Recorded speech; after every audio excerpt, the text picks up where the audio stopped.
Bonjour, alors cette vidéo fait référence à la précédente où je montrais donc le fichier projecteur de mes rêves et où je me suis rendu compte finalement que ça marchait sur Illustrator mais pas sur Inkscape.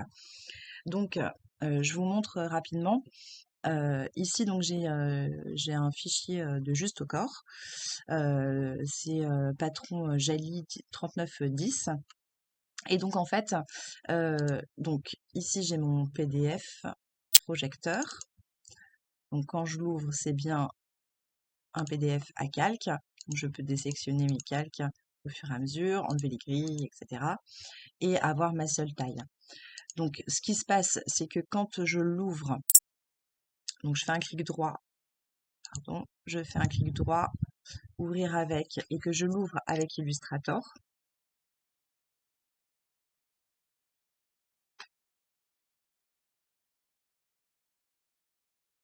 C'est un peu long, comme d'habitude.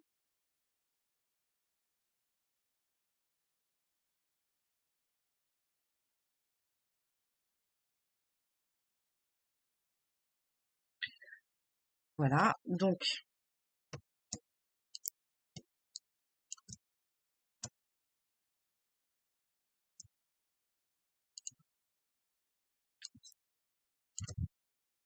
je l'ouvre avec Illustrator et voilà. Je me rends compte ici que dans mes calques, en fait, j'ai toutes les tailles. Donc ça, pour moi, c'est le bonheur, mais en fait, il ne se passe pas la même chose dans Inkscape. Donc, je vous avais montré qu'ici, je crée un calque avec patron originel.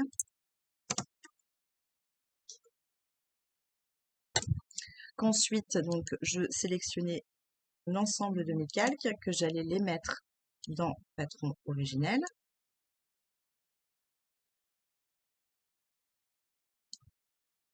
Voilà. Ensuite, donc je prenais ma taille, donc ici en l'occurrence pour moi ça sera la taille T, que je cliquais ici, je dupliquais. Je vais dupliquer aussi les instructions.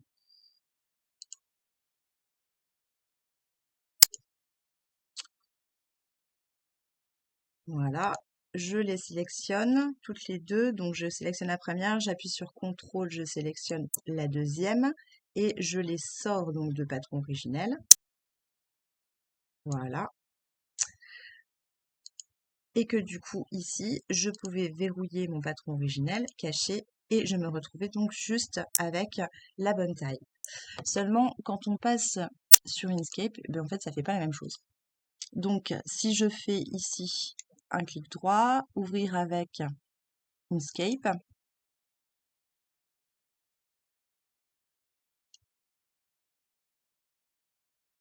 ok,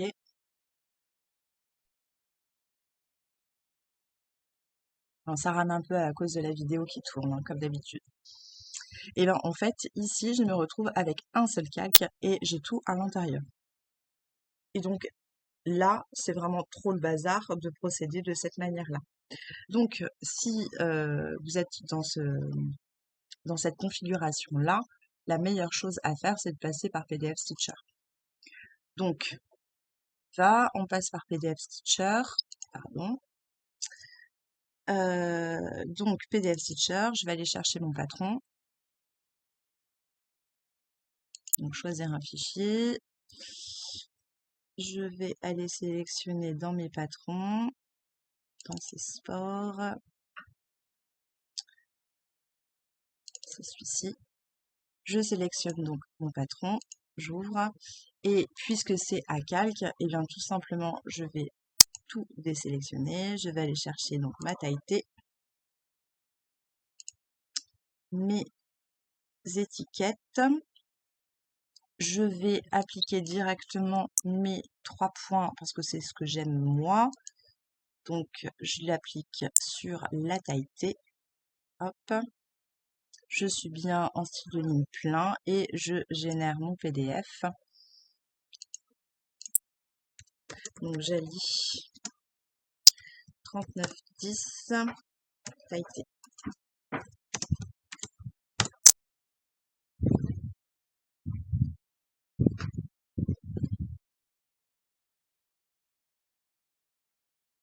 Voilà. Et donc ici apparaît donc mon fichier PDF. Et donc du coup ici, je fais un clic droit, ouvrir avec Inkscape. OK. Et donc mes pièces se retrouvent. Ce qui fait qu'ici, j'ai justement donc la taille T dans mon calque.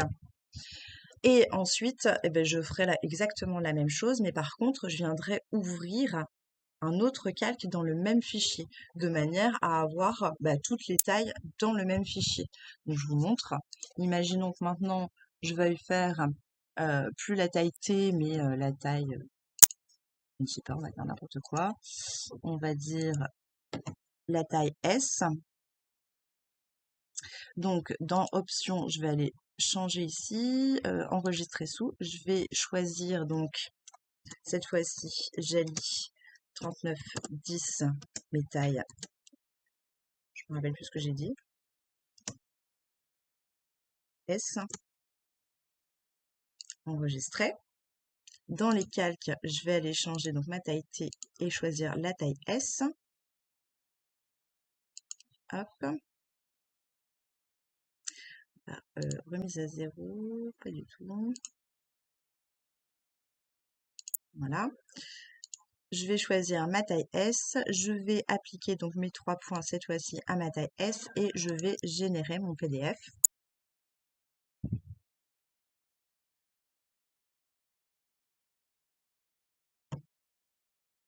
Mon PDF est généré. Donc cette fois-ci, j'ai bien ici ma taille S. Mais au lieu d'aller ouvrir ici donc mon fichier dans Inkscape, je vais reprendre mon document Inkscape. Je vais verrouiller ma taille T, la cacher. Je vais ajouter un nouveau calque que je vais appeler cette fois-ci taille S. Ajouter. Et dans ma taille S, dans mon calque, je vais bien faire fichier. Je vais importer et je vais aller importer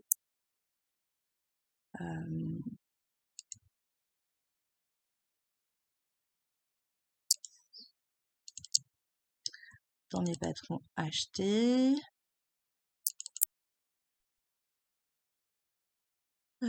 Juste au corps, c'est celui-ci. Et cette fois-ci, je vais importer donc ma taille S. Et j'ouvre.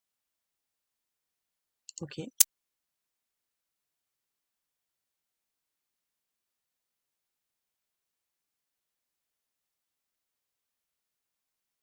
Et voilà.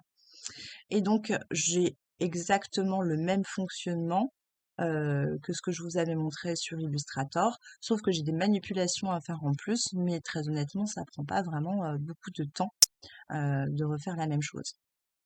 Je préfère bien entendu avoir tout directement dans Illustrator, mais si vous êtes sur Inkscape, vous pouvez avoir exactement le même fonctionnement que ce que je vous ai montré sur Illustrator.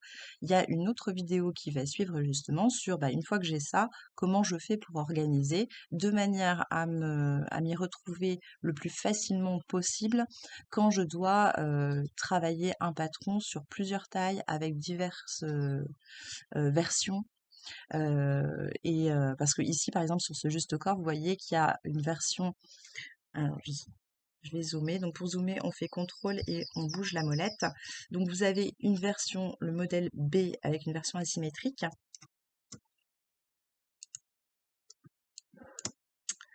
Alors, hop, j'ai tellement l'habitude d'Illustrator que je ne sais pas comment me déplacer. Mais il me semblait que c'était la même chose, non? Non. Alors, c'est pas grave, j'ai utilisé pour me déplacer. Il me semblait pour me déplacer dans Inkscape, on appuyait sur la touche espace aussi, mais visiblement non. Mauvais souvenir.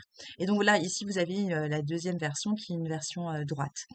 Et donc en fait, quand vous allez modifier votre fichier, eh bien, vous allez modifier ici. Donc vous allez par exemple dupliquer la taille T et ensuite vous allez mettre une taille T version droite, une taille T version asymétrique. Et comme ça, vous avez tout dans le même fichier au lieu d'avoir 150 000 fichiers différents sur votre ordinateur. C'est beaucoup plus facile de se repérer. Donc, je fais une deuxième vidéo ensuite pour montrer comment je travaille mon patron et comment moi j'aime bien préparer mon patron qu'il soit facilement projetable. Voilà, merci de votre attention. Bonne journée.